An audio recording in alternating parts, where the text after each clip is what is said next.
Hi, I'm Dave DeMond. I'm the Chief Financial Officer of the March of Dimes. So when I came into the March of Dimes, there wasn't really many metrics that they were focusing the business on.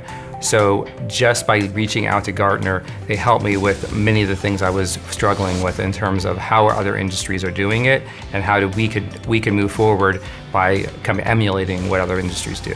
We had a couple of very good conversations with Dave that centered around the topic of metrics and key performance indicators. And we started with the basics that came from our benchmarks for cost, quality, and productivity in the typical shared services processes like accounts payable, accounts receivable, payroll, and the general ledger. The second component of the work that we did with Dave was more interesting and perhaps more important. In addition to the cost, quality, productivity benchmarks that we worked with him on, we looked at the notion of value. Simplifying processes, solving problems, and providing insight to the business unit customers is ultimately the measure of value that shared services organizations can provide. So I've worked with Gartner for a number of years, even before I took this position, and I've always really enjoyed it. I think the one thing that I always look at is it helps me keep me and my group current on what the trends are and what's going on in the industry.